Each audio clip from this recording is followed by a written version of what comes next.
दुर्गा सप्तमी का प्रथम अध्याय शुरू करने जा रहे हैं।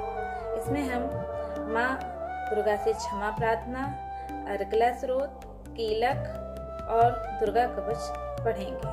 जय माता दी। माँ, मैं ना मंत्र जानती हूँ ना यंत्र जानती। अहो, मुझे स्थिति का भी ज्ञान नहीं है, ना आहन का पता है, ना ध्यान का स्रोत और कथा की भी जानकारी नहीं है। ना तो तुम्हारी मुद्राएं जानती हूँ, ना मुझे व्याकुल होकर विलाप करना ही आता है। परंतु एक बात जानती हूँ, केवल तुम्हारा अनुसरण, तुम्हारे पीछे चलना, जो कि सब कलेशों को, समस्त विपत्तियों को धर लेने वाला है, सबका उद्धार करने वाली कल्याणी माता। मैं पूजा की विधि नहीं जानती, मेरे पास धन का अभाव है, मैं स्वभाव से भी आलसी हूँ तथा मुझसे ठीक ठीक पूजा का संपादन नहीं हो सकता। इन सब कारणों से तुम्हारी चरणों की सेवा में जो त्रुटि हो गई है उसे क्षमा करना, क्योंकि कुपुत्री का होना संभव है किंतु माता को माता नहीं होती। बोल दुर्गे माँ की जय।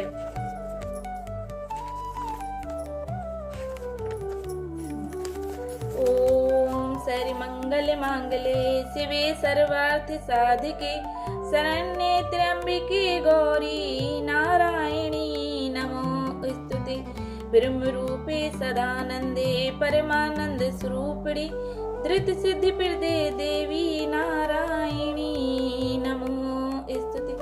शरणागति दीनार्थ परित्राण परायणे सर्वस्यार्थ हरे देवी नारायणी नमोस्तुते। दुर्गे स्मृता हरति मंचे जंतो स्वस्थे स्मृता मतमतीव शुभां ददासि। दरिद्र दुख भय हारिणी कातो दन्या सरोपकार कराए सदार्थ चित्ता। जो भी इस मंत्र को सुबह और शाम पढ़ता, माँ उसकी सभी मनोकामनाएं पूर्ण करती है, उसे सब सिद्धियां प्राप्त होती हैं। बोल दुर्गे माँ की जय। माँ के 108 नाम। सती, साध्वी, भवप्रीता, भवानी, भवमोचनी, आर्या, दुर्गा, जया, आद्या, त्रिनेत्रा, शूलधारिणी, पिनाकधारिणी, चित्रा, चंद्रघंटा, महातपा, मना, बोधि, अहंकारा, चित्रूपा, चिता, चिति, सर्वत्र मयी, सत्य सत्यानंद स्वरूपिणी, अनंता, भावनी, भाव्या, भव्या, अभव्या, सदागति, साम्यवी, देव माता, चिंता, रत्न प्रिया, सर्व विद्या, दक्ष कन्या, दक्ष यज्ञ विनाशिनी, अपर्णा, अनेक वर्णा, पाटला, पाटलावती, पाटम बर परिधाना, कल मंजीर रंजनी, अमे विक्रमा, कुरूरा, सुंदरी, सुर सुंदरी, वन दुर्गा, मातंगी, मतंग बन पूजिता, ब्राह्मी, महेश्वरी, ऐन्द्री, कौमारी, वैष्णवी, चामुंडा, बाराही, लक्ष्मी, पुरुषाकृति, विमला, उत्कर्षणी, ज्ञाना, क्रिया, नित्या, बुद्धिदा, बहुला, बहुल, प्रेमा, सर्ववाहन, वाहना, सुमनि, सुमहनी, महसासुर मर्दिनी, मधुकैटव हंत्री, चंड मुंड विनाशिनी, सर्वासुर विनाशा, सर्वदान विघातनी, सर्वास्त्रमयी, सत्या, सर्वास्त्रधारिणी, अनेक शस्त्र हस्ता, अनेक शस्त्र धारिणी, कुमारी, एक कन्या, कैसोरी, इप्ति, इति, प्रोड़ा, प्रोड़ा, वृद्ध माता, बलप्रदा, महोदरी, मुक्त केसी, घोर रूपा, महावला, अग्नि ज्वाला, रौद्रमुखी, काल रात्रि, तपस्विनी, नारायणी, भद्रकाली, विष्णु माया, जलोदरी, शिवदूती, कराली, अनंता, परमेश्वरी, कात्यायनी, सावित्री, प्रत्यक्ष ब्रह्मवादिनी। बोल दुर्गे माई की जय। ओम नमः चंडिकाय। मार्कंडेय ऋषि बोले, हे पितामह, आप हमें कोई ऐसा परम गुप्त साधन बताइए जिसके द्वारा मनुष्यों की सभी प्रकार से रक्षा हो और जो आपने अभी तक किसी को बताया भी ना हो। ब्रह्मा जी बोले, हे विप्रवर, इस प्रकार का परम साधन तो परम पवित्र एवं परम गुप्त देवी जी का कवच ही है। इसी से प्राणी मात्र का कल्याण एवं सब प्रकार की रक्षा होती है। सो सुनिए, देवी जी की 9 मूर्तियों के नाम इस प्रकार हैं। पहली शैलपुत्री, दूसरी ब्रह्मचारिणी, तीसरी चंद्रघंटा, चौथी कूष्मांडा, 5वीं स्कंद माता, 6ठी कात्यायनी, 7वीं कालरात्रि, 8वीं महागौरी और 9वीं सिद्धदात्री है। जो मनुष्य अग्नि में जल रहा हो, इंद्र भूमि शत्रुओं के मध्य फंस गया हो, घोर संकट से ग्रस्त हो, वह मनुष्य भगवती की शरण में पहुंच जाए तो उसके घोर से भी घोर संकट नष्ट हो जाते हैं। रण में कोई अमंगल नहीं होता, कोई आपत्ति नहीं आती, सुख दुख भय आदि कुछ भी नहीं होता। जो भक्ति भाव से देवी जी का स्मरण करते हैं उनकी सभी प्रकार से उन्नति होती है। हे भगवती, जो भी आपका स्मरण करते हैं निसंशय उनकी आप रक्षा करती हो। रेत की सवारी करने वाली चामुंडा देवी है। माराही महेश पर, ऐन्द्री हाथी पर, वैष्णवी गरुड़ पर, बाहेश्वरी बैल पर, कौमारी मोर पर, लक्ष्मी देवी कमल के आसन पर विराजमान है। श्वेत रूप धारण करने वाली, वृषभ के वाहन वाली ईश्वरी देवी है। हंस पर चढ़ी हुई, सभी आभूषणों से भूषित ब्राह्मी देवी है। इस प्रकार अनेक प्रकार के रत्नों से विभूषित सभी एक शक्तियों से संयुक्त एक माताएं हैं। सभी देवियां क्रोध युक्त रथों पर सवार होकर दर्शन देती हैं।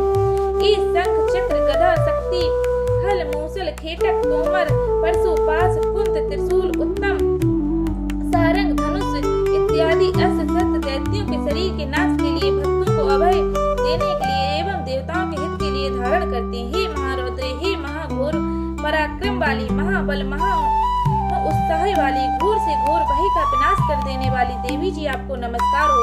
हे देवी, आपके दर्शन कठिन है। शत्रुओं के भय को बढ़ाने वाली देवी जी, मेरी रक्षा कीजिए। पूर्व दिशा में मेरी रक्षा ऐन्द्री करे, अग्नि कोण में अग्नि देवता, दक्षिण में बाराही, नैऋत्य कोण में खड़ग धारणी, पश्चिम में वाणी, वायु कोण में मृग वाहिनी, उत्तर में कौमारी, ईशान कोण में शूल धारणी, ऊपर ब्रह्माणी एवं नीचे वैष्णवी देवी रक्षा करें। इस प्रकार सब वाहिनी चामुंडा देवी दसों दिशाओं में मेरी रक्षा करें। जया मेरी आगे की, विजया मेरे पीछे की, बाईं ओर की अजिता, दाईं ओर की अपराजिता रक्षा करें।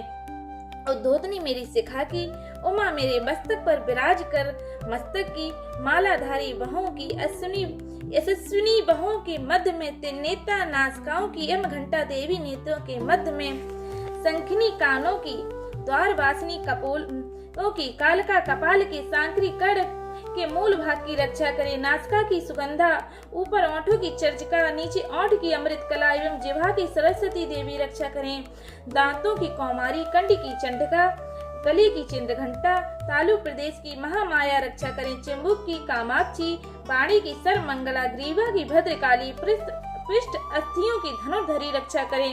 कंठ के बाहरी भाग की नील ग्रीवा, कंठ नलका की नलकुबरी, दोनों कंधों की खंगनी एवं भुजाओं की वज्रधारी रक्षा करें।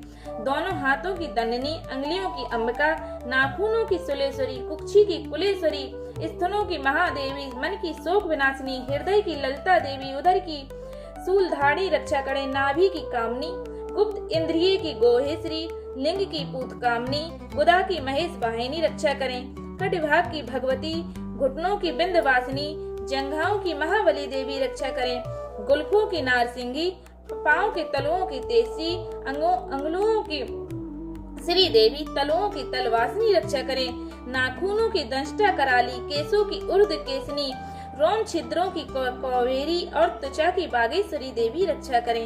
रक्त मंजा, बसा, मांस, अस्थियां एवं मैदे की पार्वती, अत्रियों की कालरात्रि, पित्त की मुक्तेश्वरी रक्षा करें। पद्म कोश की पद्मावती, कप की चूड़ामणि, नाखूनों की तेज की ज्वालामुखी, सभी संधियों की अवेद्या देवी रक्षा करें। हे ब्रह्माणी, आप मेरे वीर की रक्षा करें। छाया की क्षत्रियसुरी और मन बुद्धि अहंकार की धर्मधारणी रक्षा करें। प्राणों की कल्याण शोभना और शब्द स्पर्श रूप रस गंध, इन 5 इंद्रियों की योगिनी सत रज तम की नारायणी सर्वदा रक्षा करें। आयु की बाराई, धर्म की वैष्णवी, यश एवं कीर्ति की लक्ष्मी तथा धन एवं विद्या की चक्रणी रक्षा करें। इंद्राणी मेरे गोत्र की, चंडिके मेरे पशुओं की, महालक्ष्मी मेरे पुत्रों की, भैरवी भार्या की रक्षा करें। मेरे पथ की सुप्ता, मार की क्षेमकारी, राजा के दरबार में महालक्ष्मी एवं सभी दिशाओं में स्थित होकर विजया मेरी रक्षा करें। और जो भी स्थान कवच में नहीं आए हैं और जो आरक्षित हैं, उन्हें उस स्थानों की पाप नाशनी जयंती देवी मेरी रक्षा करें। मनुष्य यदि अपना मंगल चाहता है तो एक कदम भी बिना कवच के कहीं न जाए। कवच से रक्षित मनुष्य जहाँ जहाँ भी जाता है वहीं उसे धन का लाभ एवं सभी कामनाओं की सिद्धि प्राप्त होती है। पृथ्वी पर उस पुरुष को ऐश्वर्य एवं अतुल संपत्ति प्राप्त होती है। वह मनुष्य निर्भय हो जाता है। युद्ध भूमि में कोई इसे जीत नहीं सकता। वह त्रिलोकी भर में पूजा जाता है। यह देवी कवच देवताओं को भी दुर्लभ है। इसको अत्यंत श्रद्धा के साथ सावधान होकर जो तीनों संध्याओं में नित्य पढ़ लेता है, सुन लेता है, उसे देवी कला प्राप्त हो जाती है। कोई भी उसे तीनों लोकों में पराजित नहीं कर सकता। उसे अकाल मृत्यु नहीं आती। वह 100 वर्ष से अधिक आयु पाता है। लूला, चेचक, कोढ़ आदि व्याधियां नष्ट हो जाती हैं। जंगम तथा कृत्रिम आदि विष निवृत्त हो जाते हैं। मारण मोहन आदि सभी प्रकार के अवचार योग तथा तंत्र मंत्र कब्जा मृत पुरुष को देखते ही निवृत्त हो जाते हैं। भूचर नभचर तथा जलचर नीची श्रेणी के देवता, जन्म के साथ पैदा हुए देवता, कुल देवता, गंडमाला, डाकनी, साकनी, अंतरिक्ष में विचरण करने वाली घोर डाकनियां, ग्रह, भूत, पिशाच, यक्ष, गंधर्व, राक्षस, ब्रह्म राक्षस, बैताल, कूष्मांड, भैरव आदि जिस मनुष्य के हृदय में कवच का निशान हो, जिस मनुष्य के हृदय में कवच का निवास हो, उस पुरुष को देखते ही सभी पाप नष्ट हो जाते हैं, राज सम्मान प्राप्त होता है। यह कवच उसका यश और कीर्ति बढ़ा देता है। चंडी पाठ करने वाला पहले कवच का पाठ कर लेवे। जब तक पर्वत वन काननों के साथ यह पृथ्वी टिकी हुई है, तब तक ऐसी पुरुष की संतति इस पृथ्वी पर टिकी रहती है। कवच का पाठ करने वाले को देहांत होने पर महामाया की कृपा से देव दुर्लभ परम स्थान की प्राप्ति होती है। सुंदर रूप का पाकर वह सदा शिव के साथ आनंद पाता है। बोल दुर्गे माँ की जय। श्री अर्गला स्रोत प्रारंभ। इसके पढ़ने से नामा रूप, जय और यश देते हैं। श्री मार्कंडे जी बोले, जयंती मंगला काली, भद्र काली, कपालिनी, दुर्गा, शिवा, धात्री, स्वाहा आदि देवियों को मेरा नमस्कार है। हे चामुंडे देवी, समस्त प्राणियों के दुख निवारण करने वाली आपकी जय हो माँ। हे सर्वव्यापक देवी, काल रात्रि आपकी जय हो। मधु तथा कैटभ दैत्यों का दलन करने वाली, ब्रह्मा जी को वर देने वाली आपकी जय हो। हे देवी, आप मुझे सुंदर रूप, जय, यश और काम क्रोध आदि शत्रुओं का नाश करो माँ। महिषासुर का नाश करने वाली भक्तों की सुखदाता देवी जी को नमस्कार हो। मुझे रूप दो, जय दो, यश दो, शत्रुओं का नाश करो माँ। हे रक्त बीज का वध करने वाली देवी और चंड मुंड असुरों का विनाश करने वाली माता, मुझे सुंदर रूप दो, जय दो, यश दो, शत्रुओं का वध करो। हे सुम्न निसुम्न धूर्माक्ष नामक दैत्यों का माद वर्धन करने वाली, मुझे रूप दो, जय दो, यश दो, शत्रुओं का नाश करो। आपका रूप तथा चरित्र अचिंत है, सभी शत्रुओं का आप ही नाश करने वाली हो। मुझे रूप दो, जय दो, यश दो, शत्रुओं का संहार करो। हे पाप नाशक चंडिके, जो सर्वदा भक्ति पूर्वक आपके चरणों में मस्तक झुकाते हैं, उन्हें रूप दो, जय दो, यश दो, शत्रुओं का नाश करो। हे सभी व्याधियों का नाश करने वाली चंडिके, जो आपकी भक्ति पूर्वक स्तुति करते हैं, उन्हें रूप दो, जय दो, यश दो, शत्रुओं का नाश करो। हे चंडिके, जो निरंतर आपकी भक्ति अर्चना करते हैं, उन्हें रूप दो, जय दो, यश दो, शत्रुओं का नाश करो। हे देवी जी, आप मुझे सौभाग्य, आरोग्य और परम सुख दो। रूप दो, जय दो, यश दो, शत्रुओं का विध्वंस करो। मेरे शत्रुओं का नाश करके मुझमें बल बढ़ा दो। रूप दो, जय दो, यश दो, शत्रुओं का नाश करो। हे देवी, मेरा कल्याण कीजिए, उत्तम धन संपत्ति दीजिए। रूप दो, जय दो, यश दो, शत्रुओं का नाश करो। हे माता, आपके चरणों पर देवता और दैत्य दोनों ही अपने मुकुटों की मणियां खींचते रहते हैं, कृपा कीजिए। मुझे रूप दो, जय दो, यश दो, शत्रुओं का नाश करो। हे मातेश्वरी, अपने भक्तों को विद्यावान यशवान करो। रूप दो, जय दो, यश दो, शत्रुओं का नाश करो। बड़े बड़े अभिमानी दैत्यों का अपमान चूड़ करने वाली चंडिके, मैं आपको प्रणाम करती हूँ। मुझे रूप दो, जय दो, यश दो, बैरियों का नाश करो। हे चार भुजाओं वाली माता, चतुर्मुख ब्रह्मा जी आपकी स्तुति करते हैं। हे परमेश्वरी, रूप दो, जय दो, यश दो, बैरियों का विध्वंस करो। हे मातेश्वरी, विष्णु भगवान आपकी निरंतर भक्ति पूर्वक स्तुति करते हैं, उन्हें रूप दो, जय दो, यश दो, बैरियों का विध्वंस करो। हे मातेश्वरी, हे पार्वती के पति महादेव जी से स्तुत परमेश्वरी, मुझे रूप दो, जय दो, यश दो, शत्रुओं का नाश करो। इंद्रदेव से पूजित हे परमेश्वरी, रूप दो, जय दो, यश दो, बैरियों का नाश करो माँ। हे देवी, आप तो कठोर भुज दंड रखने वाले दैत्यों का घमंड नाश कर देती हो, आप ही रूप दो, बैरियों का नाश करो। हे अम्बिके, आप अपने भक्तों के लिए अपार आनंद की वृद्धि करती हो, मुझे रूप दो, जय दो, यश दो, बैरियों का नाश करो। हे मातेश्वरी जी, आप मुझे वह पति प्रदान करें जो मेरी इच्छाओं के अनुकूल हो, इस भयानक संसार रूपी समुद्र से मुझे तारने वाला हो, उत्तम कुल से उत्पन्न हो। जो पुरुष इस स्रोत का पाठ करके ही महास्रोत कीलक का पाठ करता है, वह सप्तसती के पाठ जप से मिलने वाले वर एवं श्रेष्ठ संपदा के फल को प्राप्त कर लेता है। बोल दुर्गे माँ की जय। अथ कीलक स्रोत।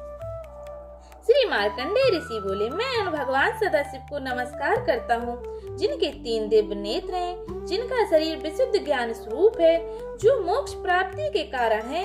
अंध्र चंद्रमा इनके जिनके मस्तक पर शोभायमान है। मंत्रों के साप एवं उत्कीलन आदि को समझकर पाठ करने वाला पुरुष मोक्ष पा लेता है, अतः इसका ज्ञान होना आवश्यक है। सभी उच्चाट नादी वस्तुएं इसी स्रोत द्वारा पाठ करके सिद्ध होती हैं। जो इस स्रोत का पाठ करके सप्तशती के पाठ मात्र से स्तुति करते हैं, उन्हें देवी जी सिद्ध हो जाती हैं। उच्चाट नादी प्रयोग में उन पुरुषों को मंत्र, औषध आदि किसी अन्य साधन की आवश्यकता नहीं पड़ती। बिना जप के ही सभी उच्चाट नादी सिद्ध हो जाते हैं। क्या समस्त उच्चाट नादी इसी से सिद्ध हो जाते हैं? इस प्रकार की लोगों की शंका हुई। तब उस शंका के निवारण के लिए सदाशिव ने लोगों को बुलाकर आज्ञा दी कि हाँ, सब सिद्धियां देने वाला शुभ स्रोत है। उस चंडिका स्रोत को भगवान सदाशिव ने गुप्त कर दिया। इस स्रोत के पाठ द्वारा प्राप्त होने वाला पुण्य कभी समाप्त नहीं होता। साधक सभी प्रकार का क्षेम प्राप्त कर लेता है, इसमें कोई भी संशय नहीं है। कृष्ण पक्ष की चतुर्दशी अथवा अष्टमी के दिन एकाग्र होकर जो अपना सब कुछ भगवती को अर्पण कर देता है, फिर प्रसाद रूपेण ग्रहण कर लेता है, उस पर भगवती प्रसन्न होती है, अन्यथा नहीं। इसे कीलक द्वारा महादेव जी ने कीलित कर दिया। इसका उत्कीलन करके दुर्गा सप्तशती का जो स्पष्ट रूप से नित्य पाठ करता है, वह सिद्ध हो जाता है। देवी जी का गण एवं गंधर्व होता है, कहीं भी घूम रहा, उसे कोई भय नहीं होता, न उसकी अकाल मृत्यु होती है। देहांत होने पर वह मोक्ष पाता है। इसलिए इस कीलक स्रोत को समझकर अथवा उत्कीलन करके पाठ करना ही उचित है। जो इस प्रकार नहीं करता उसका नाश हो। तभी तो बुद्धिमान इसका उत्कीलन करके ही पाठ आरंभ करते हैं। जो कुछ भी रमणियों में सौंदर्य, सौभाग्य आदि दिखाई देते हैं, वे सब के सब श्री देवी जी की कृपा के फल हैं। इसी कारण इस शुभ स्रोत का जप सदा करते रहना चाहिए। इस स्रोत के मंदर स्वर से पाठ करने से थोड़ा फल मिलता है, उच्च स्वर से अधिक फल मिलता है। सभी सिद्धियां प्राप्त होती हैं। अतः उच्च स्वर से पाठ आरंभ करें। जिन भगवती की कृपा के द्वारा सौभाग्य, आरोग्य, संपत्ति, शत्रुनाश तथा परम मोक्ष की प्राप्ति होती है, उस जगत की माता की स्तुति अवश्य करनी चाहिए। बोल दुर्गा माँ की जय। ओम नमः चंडिकाय नमः। अथ श्री दुर्गा सप्तशती। प्रथम अध्याय शुरू। मेधा ऋषि का राजा सुरथ और समाधि को भगवती की महिमा बताते हुए मध्य कैटभ का प्रसंग सुनाना, यह श्री दुर्गा जी का प्रथम चरित्र है। इसके ऋषि ब्रह्मा हैं, श्री महाकाली जी देवता हैं, गायत्री छंद, नंदी शक्ति, रक्त तंत्र का बीज, अग्नि तत्व एवं ऋग्वेद स्वरूप हैं। श्री महाकाली देवी की प्रसन्नता के लिए प्रथम चरित्र के जप में इनका विनियोग है। श्री चंडिका देवी जी को नमस्कार हो। मार्कंडेय ऋषि बोले, सूर्य के पुत्र जो 8वें मनु कहे गए हैं, अब मैं उनके उत्पन्न होने की कथा विस्तार पूर्वक कहता हूँ, उसको सुनिए। सूर्य के पुत्र महाभाग सावड़ी जिस प्रकार श्री महामाया की कृपा के द्वारा मनवंतर के अधिपति बने, उस कथा को सुनिए। प्राचीन काल में सौरव जिस मनवंतर में चैत्र वर्ष में उत्पन्न हुए सुरथ नाम के एक राजा थे।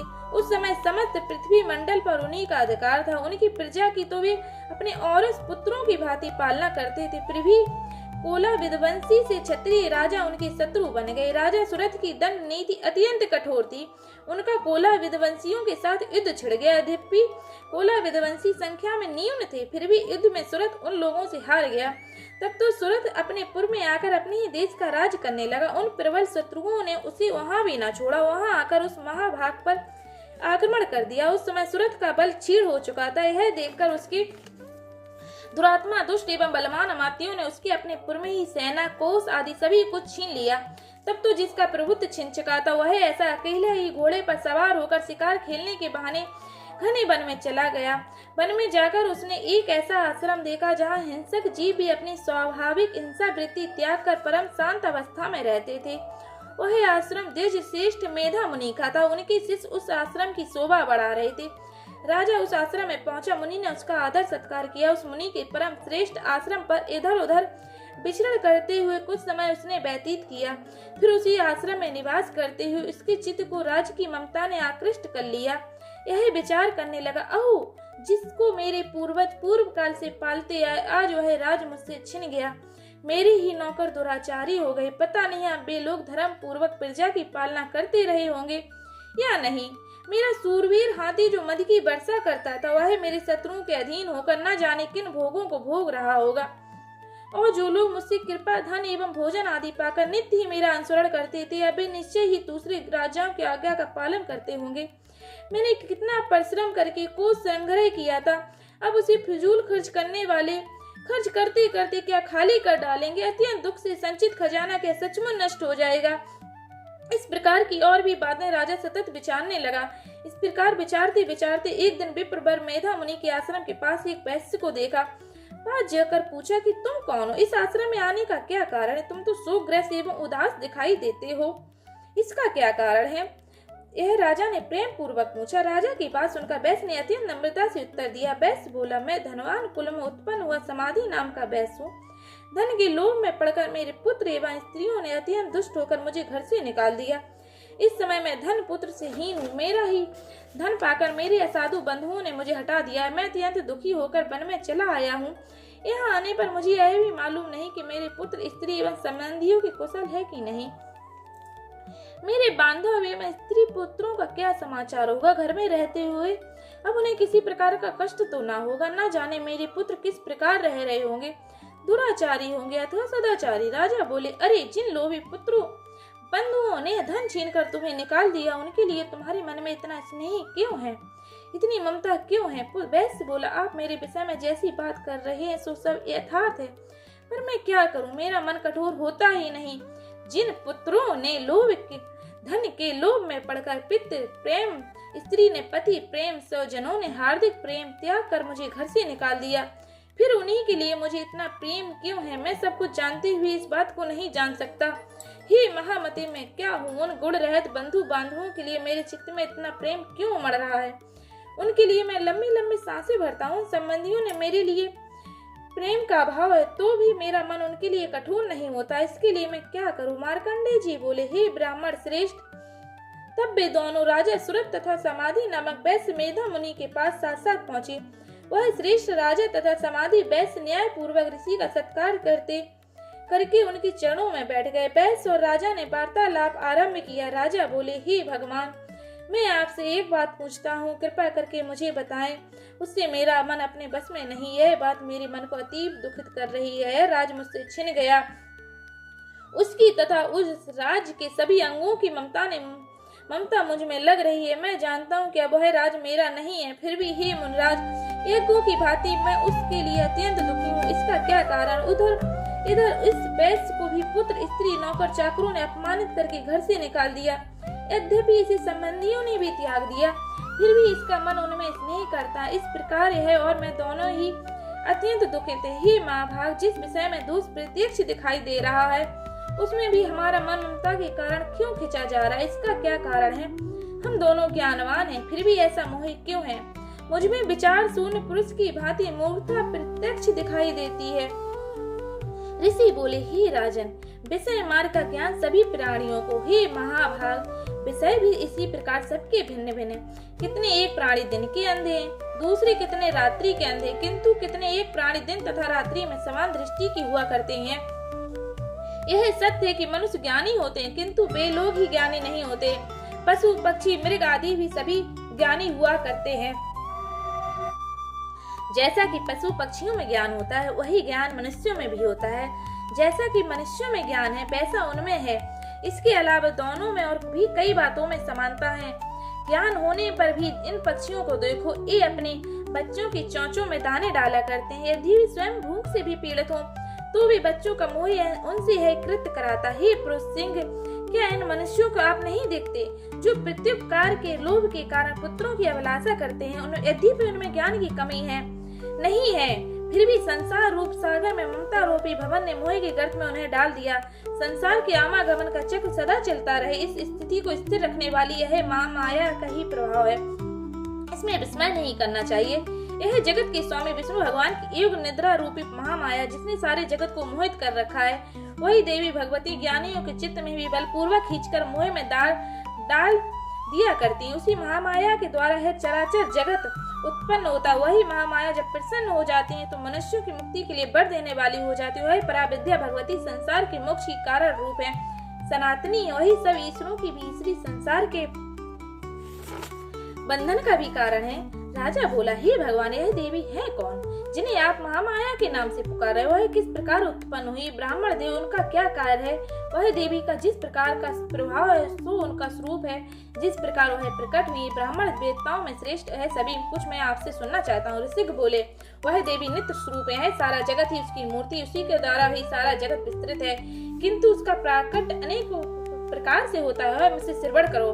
जब वह देवताओं की कार्य सिद्धि के लिए प्रकट होती है तो उसी समय अजन्मा एवं नित्य होते हुए वह देवी प्रकट हुई कहलाती है। हे राजन, कल्प के अंत में जब समस्त संसार प्रलयकालीन समुद्र में निमग्न हो रहा था, तब योग निद्रा का आधार लेकर सारे ब्रह्मांड के स्वामी विष्णु भगवान शेषनाग की सैया पर सो रहे थे।